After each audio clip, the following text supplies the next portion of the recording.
देविका उठो। उठो देविका, कितनी बार कहा है अपना ध्यान रखा करो। चलो। कोई काम मिला आज? नहीं देविका, सरपंच जी के पास भी गया था खेत में काम करने के लिए, वहां भी बात नहीं बनी। कैसे चलेगा ऐसे? गांव में एक शादी थी देविका, मैं कुछ रोटियां लेकर आया हूँ। आपको अंदर जाने दिया? जाने तो नहीं दिया वो। तो क्या आपने चोरी की? नहीं देविका, वो कुछ खाना खराब होने की वजह से बाहर फेंक दिया था, तो उसमें रोटियां भी थी। हे प्रभु, और कितनी परीक्षा लोगे? तुमने 2 दिन से कुछ नहीं खाया, आज खा लो। कल मैं कुछ भी करके काम ढूंढ लूंगा, शायद यहाँ कुछ काम मिल जाए।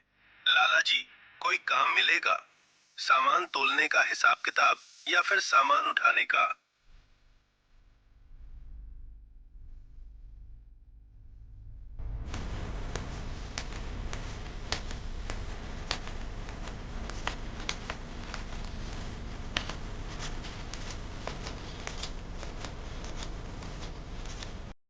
भाइयों, यहाँ तो ऐसा कोई काम ना से धंधा बंदो चल रहे।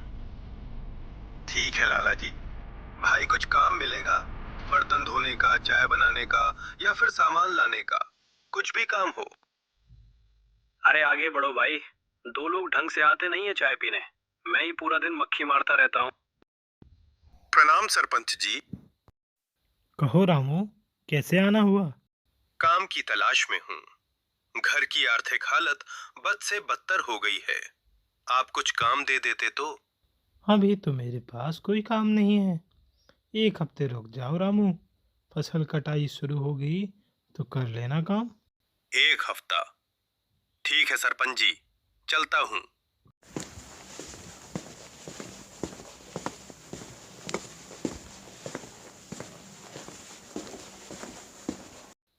आ गए आप? हाँ। परेशान लग रहे हो, लगता है आज भी काम नहीं बना।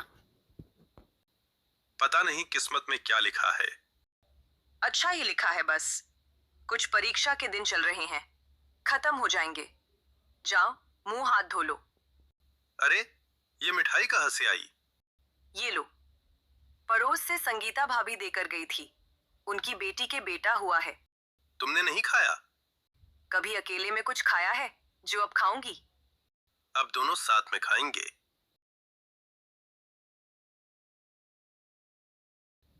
आज भगवान करे कोई काम मिल जाए। मिल जाएगा, ज्यादा सोचो मत। देविका, ओ देविका। हाँ दीदी। देविका, तुम्हारे पेड़ के कुछ पत्ते चाहिए।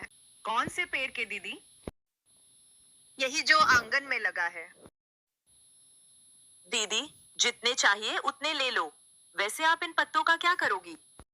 ये पत्ते पेट के हजम और गर्मी को मारते। ये बहुत गुणकारी है, क्या तुम्हें नहीं पता? नहीं दीदी, मुझे तो ऐसा कुछ नहीं पता।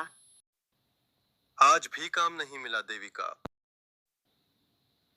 तो इसमें इतना दुखी होने की क्या जरूरत है? जब मिलना होगा मिल जाएगा। अब तो बिना खाए पिए शरीर भी साथ छोड़ रहा है। मैंने अपने लिए कुछ बनाया है, रुको लाती हूँ। ये क्या है देविका? साग है, हरा भरा साग। ये तो बहुत बहुत स्वादिष्ट है देविका। क्या है ये? शुक्र है ऊपर वाले का, खाने के बिना भूखे नहीं मरेंगे।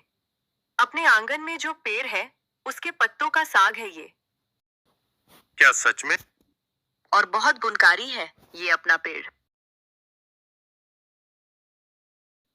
मैं काम के लिए जा रहा हूँ देविका।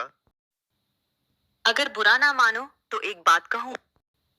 कहो, तुम्हें काम नहीं मिल रहा है, क्यों ना हम घर का बना साग बेचें? कोई खाएगा पत्तों का साग?